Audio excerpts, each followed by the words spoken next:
Puji Tuhan. Mari kita berdoa untuk mendengarkan firman Tuhan. Bapa di surga, kami meminta agar Roh-Mu mengurapi kami semua, baik yang berbicara maupun yang mendengarkan, dimanapun kami ada Tuhan. Di dalam nama Tuhan Yesus. Haleluya. Amin. Saudara-saudara, jangan berhenti untuk waspada menghadapi pandemi ini. Seperti orang yang berlari maraton ya. Butuh ketahanan dan pikirannya di-set dulu kepada jangka panjang. Jangan di-set pikiran kita ke jarak pendek. Seolah-olah semua akan berakhir dengan cepat. Kalau begitu kita akan mudah goyah, saudara-saudara. Tetapi seperti seorang yang berdoa, berikanlah kepada kami hari ini makanan kami yang secukupnya. Nah, kadang-kadang kita bisa merencanakan panjang, tetapi kadang-kadang kita dilatih oleh Tuhan untuk menjalani segala sesuatu hari demi hari. Bertahan saja sudah patut disyukuri, saudara-saudara. Masih bisa menjalani kesulitan bersama keluarga kita saja, sudah sangat kita syukuri. Kita berterima kasih kepada Tuhan karena pertolongan Tuhan. Resesi dapat ditangani asal kita mau menyesuaikan diri. Amin ya, saudara-saudara. Sekian lama bisnis menguntungkan, rugi setahun, ya sudah dijalani saja. Kita sudah menumpuk banyak juga. Mungkin Tuhan sedang mengajari kita bagaimana menggunakan yang kita punya. Mungkin ini bukan saatnya untuk mengumpulkan, tetapi saatnya memakai. Saudara-saudara, aturan mungkin saudara pikir kok berubah-ubah, bikin kesel hati. Ya, dimaklumi saja. Semua bangsa juga tidak punya langkah yang pasti dalam menangani persoalan ini. Beberapa negara yang merasa sudah bebas dan kembali merelaksasi gerakan masyarakat dan disambut dengan pesta yang luar biasa, mereka juga tetap waspada. Nah, memang kita belum sampai ke tahap itu. Saudara-saudara, di sini kita melihat bahwa bentuk pemerintahan negara ternyata berdampak pada cara penanganan masalah nasional, terutama wabah.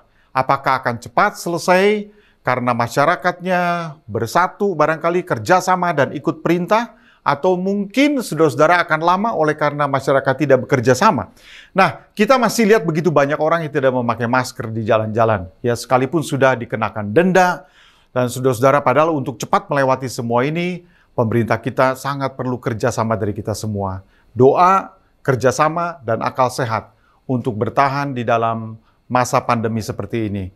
Nah, ingatlah ketiga hal ini, saudara-saudara. Kiranya Tuhan menolong kita semua.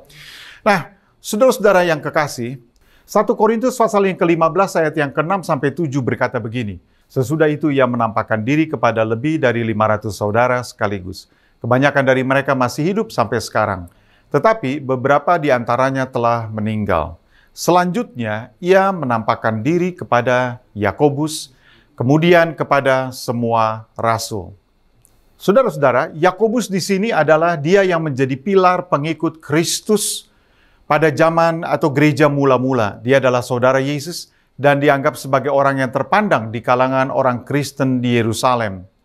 Perhatian saya kepada nama ini, yaitu Yakobus, saudara Yesus, muncul setelah di dalam salah satu tayangan tentang The Jesus Code, di mana museum di Kanada memperlihatkan sebuah ossuary dari zaman Yesus. Ossuary adalah kotak penyimpanan tulang belulang orang yang telah meninggal dunia, dan ossuary yang berasal dari zaman Yesus ini yang bertuliskan inskripsi di dalam bahasa Aram. Begini tulisannya, Yakobus, anak Yusuf, saudara Yesus. Yang untuk membuat kebetulan 3 nama perjanjian baru di dalam satu keluarga seperti ini adalah sangat kecil kemungkinannya kecuali memang itu adalah keluarga Yesus. Nah, ini menjadi physical evidence satu-satunya tentang adanya keluarga Yesus. Saudara-saudara, 2000 tahun yang lalu, Profesor Camille Fuchs dari Tel Aviv University menyebut bahwa dari zaman, semua itu berasal dari zaman Yesus. Ada sekitar 168 ossuary dengan tulisan nama.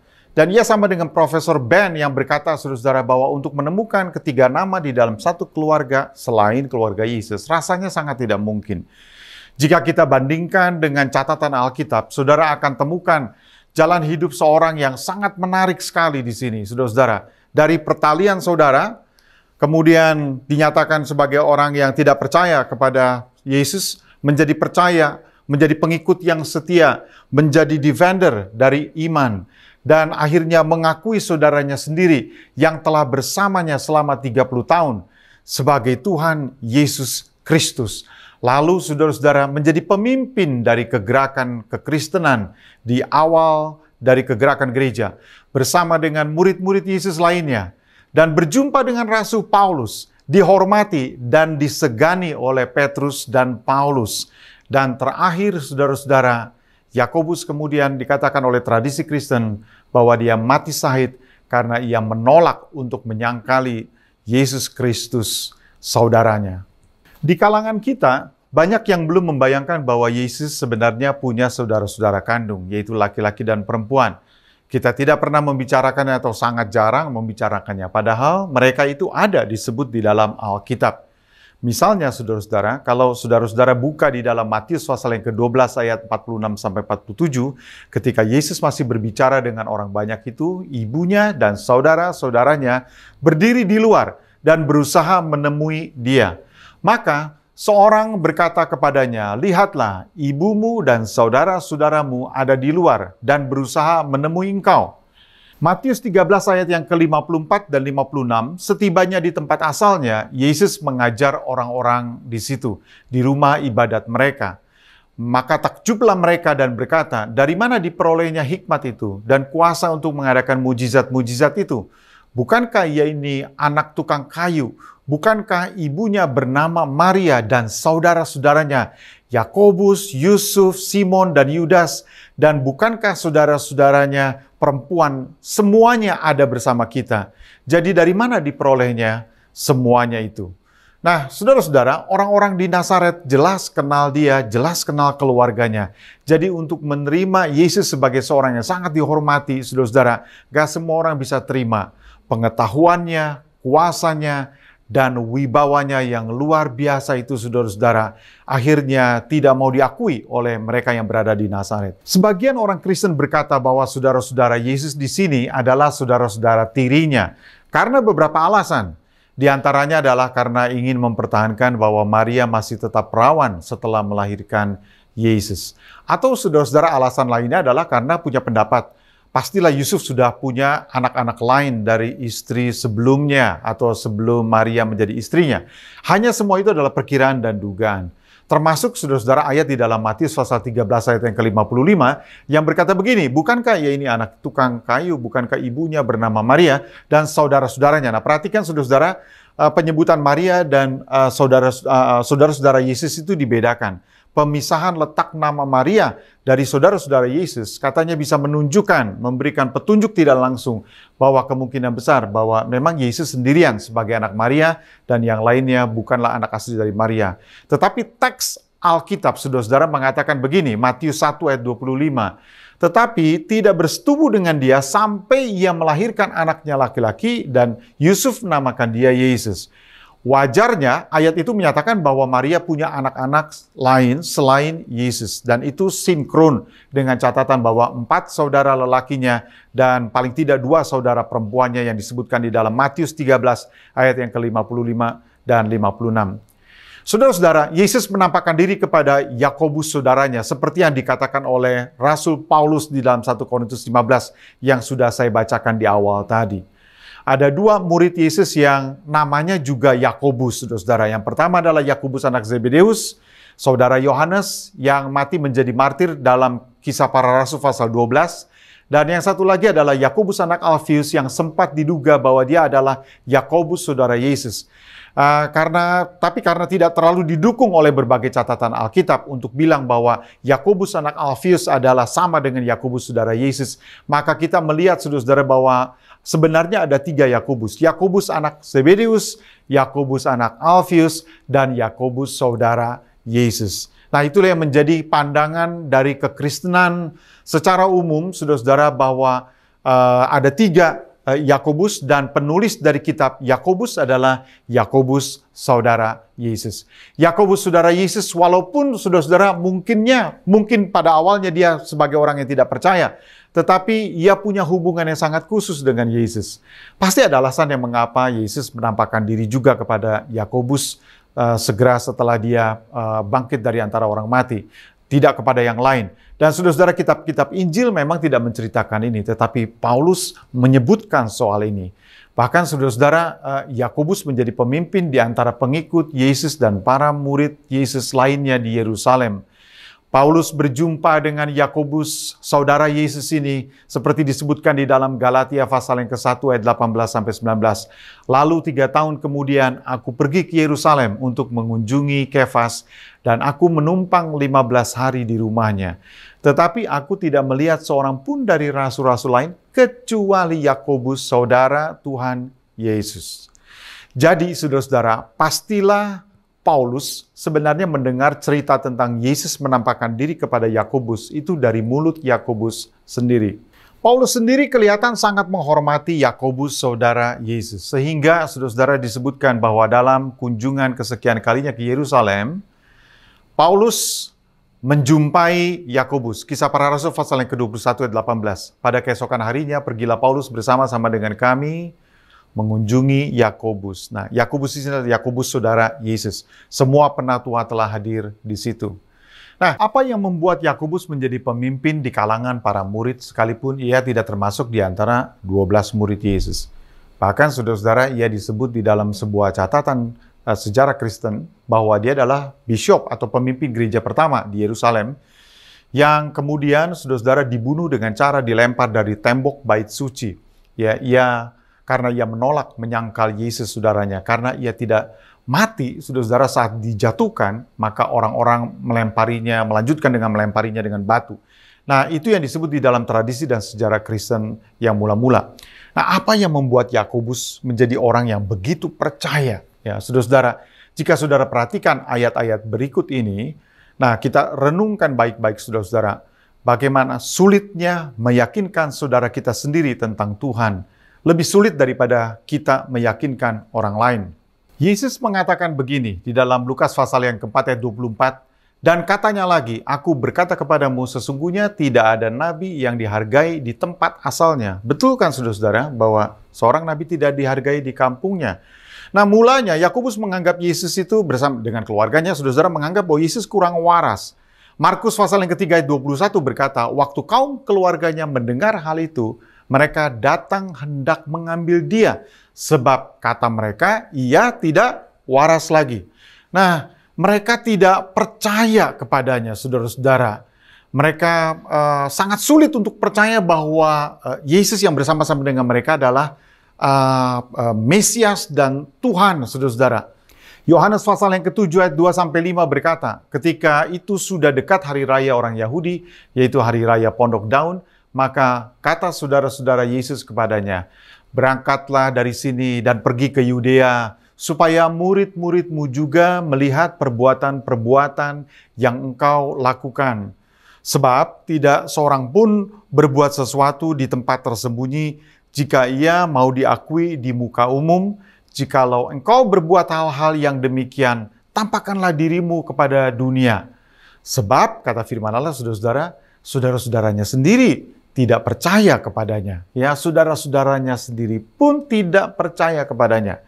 Nah, jika saudara memiliki saudara kandung yang diviralkan di media sebagai pelaku kejahatan, seperti Yesus misalnya mati disalibkan, saudara-saudara, terpampang dan diperlihatkan secara sengaja. Nah, untuk menghukum tanpa ampun termasuk keluarganya, saudara-saudara. Sehingga kematian Yesus akan menjadi percakapan yang negatif di kalangan masyarakat pada waktu itu. Tentu itu tidak mudah untuk ditanggulangi atau dipikul, saudara-saudara, oleh keluarganya. Tetapi anehnya, saudara-saudara, saudara perhatikan bahwa tiba-tiba saja catatan Alkitab mengatakan bahwa saudara melihat di dalam catatan Alkitab, saudara-saudaranya itu hadir di loteng Yerusalem saat Roh Kudus turun. Kisah Para Rasul pasal yang ke-1 ayat yang ke-14, mereka semua bertekun dengan sehati dalam doa bersama-sama dengan beberapa perempuan serta Maria ibu Yesus dan dengan saudara-saudara Yesus. Perhatikan kata-kata ini. Muncul saudara-saudara, saudara-saudaranya kumpul berdoa. Yakobus mendapat tempat yang cukup penting di kalangan para murid. Kisah Para Rasul pasal yang ke-12 ayat yang ke-17. Tetapi Petrus memberi isyarat dengan tangannya supaya mereka diam. Lalu ia menceritakan bagaimana Tuhan menuntunnya keluar dari penjara. Katanya, beritahukanlah hal ini kepada Yakobus dan saudara-saudara kita. Yang kemungkinan merujuk saudara-saudara juga kepada Yakobus dan saudara-saudara Yesus lainnya. Yakobus berbicara mewakili para murid di dalam pandangannya yang kemudian dijadikan keputusan penting pada waktu itu, saudara-saudara. Waktu Paulus dan Barnabas diundang ke Yerusalem untuk bertemu dengan para rasul dan penatua setelah menjelaskan pekerjaan Allah di kalangan orang-orang non-Yahudi. Nah, saudara bisa baca di dalam Kisah Para Rasul pasal yang ke-15 ayat yang ke-6 dan ayat yang ke-13. Maka bersidanglah rasul-rasul dan penatua-penatua untuk membicarakan soal itu. Ayat yang ke-13. Setelah Paulus dan Barnabas selesai berbicara, berkatalah Yakobus, "Hai saudara-saudara, dengarkanlah aku." Nah, saudara perhatikan kata ini, saudara-saudara, dengarkanlah aku. Ada otoritas yang dia pakainya. Nah, seorang saudara kandung, mau saudara sebut sebagai setengah kandung, saudara-saudara, mengingat Yesus dikandung bukan dari benih Yusuf, tapi dari Roh Allah, yang tidak percaya, tetapi akhirnya menjadi percaya, saudara-saudara. Sampai kepada tingkat yang berikut ini, bahwa Yakobus menuliskan di dalam tulisannya, surat Yakobus pasal yang ke-1 ayat yang ke-1. Saudara-saudara bisa baca di situ. Salam dari Yakobus, hamba Allah dan Tuhan Yesus Kristus kepada ke-12 suku di perantauan. Orang-orang di kampung halaman Yesus sendiri, yaitu Nazaret, tidak bisa menerima dia.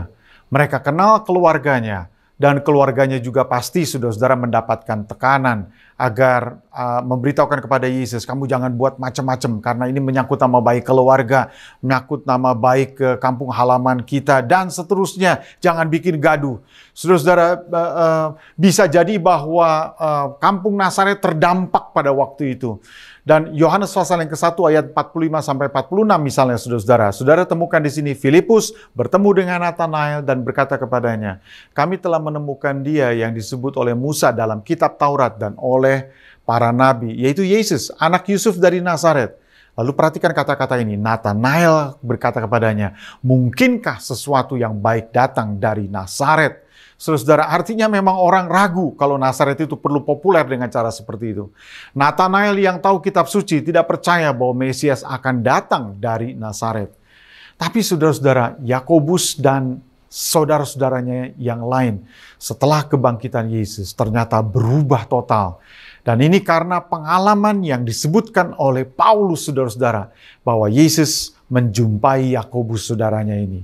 Peristiwa berjumpa dengan saudaranya sendiri yang dipikir oleh Yakobus sudah mati, yang kematiannya disaksikan oleh ibunya sendiri, tetapi sekarang menjumpai dia pasca kebangkitannya, mengubah Yakobus menjadi pengikut Yesus yang setia sampai rela mati sebagai syahid.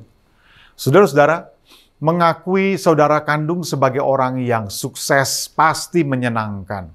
Tetapi mengakui saudara kandung sebagai dia yang harus dihormati, yang harus disegani, yang harus disanjung, berdaulat dan berkuasa di atas hidup kita sangat tidak mudah. Nah, ini bukan menyangkut sekedar sukses di dalam diri seseorang, tetapi ini menyangkut sebuah pengakuan tentang siapa yang menjadi penguasa hidup ini. Siapa yang disebut Mesias bagi bangsa Israel. Setelah Yesus menjumpai Yakobus saudaranya pasca kebangkitannya, maka Yakobus, saya yakin saudara-saudara, pasti ada tahap di mana dia sangat menyesali karena selama itu dia tidak percaya kepada saudaranya.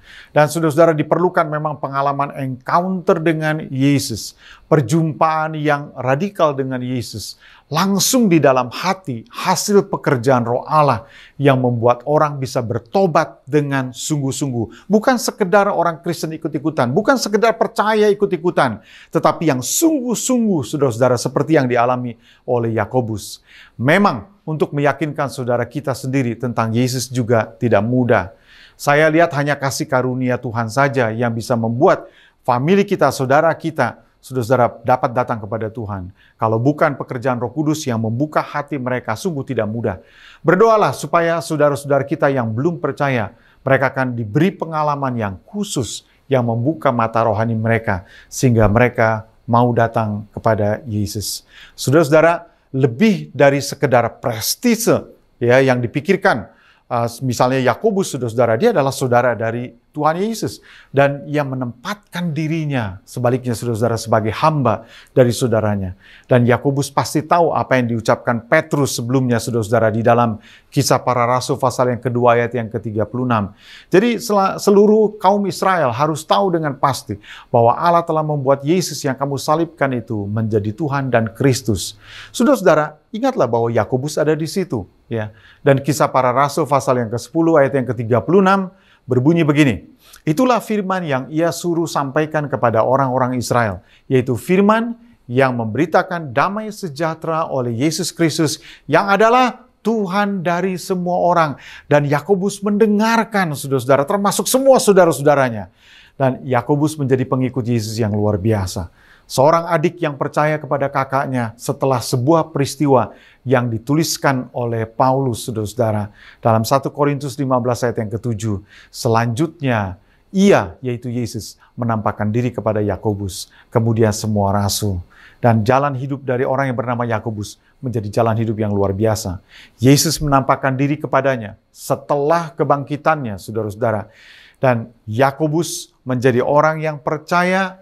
Dan bukan hanya menjadi orang yang percaya, dia menjadi pemimpin dari orang-orang Kristen pada gereja yang mula-mula. Dan bukan hanya menjadi pemimpin, dia menjadi seorang martir, menjadi seorang yang mati syahid pada waktu itu. Saudara-saudara, apa yang hendak kita lakukan sekarang ini? Saya berdoa agar kita semua sebagai anak-anak Tuhan, saudara-saudara, kita memiliki kesaksian Kristus. Tetapi untuk datang kepada Tuhan, semua famili dan saudara kita harus berdoa untuk kasih karunia Tuhan. Dan biarlah Tuhan yang memberikan pengalaman yang pribadi, perjumpaan yang sangat pribadi dan radikal, sehingga mereka bisa melihat Yesus dalam wujudnya yang sempurna dan ajaib di dalam hati mereka. Mari kita tundukkan kepala dan kita berdoa bersama-sama. Bapa yang ada di dalam surga, kami berdoa untuk semua famili, teman, sahabat kami yang sangat dekat dengan kami, yang kata firman Tuhan dan Yesus sendiri katakan bahwa seorang nabi tidak dihargai di kampung halamannya. Kami berdoa Tuhan supaya dengan sebuah cara mereka akan berjumpa dengan Yesus. Kami berdoa untuk keselamatan dari famili-famili kami. Kami berdoa untuk keselamatan semua saudara-saudara kami.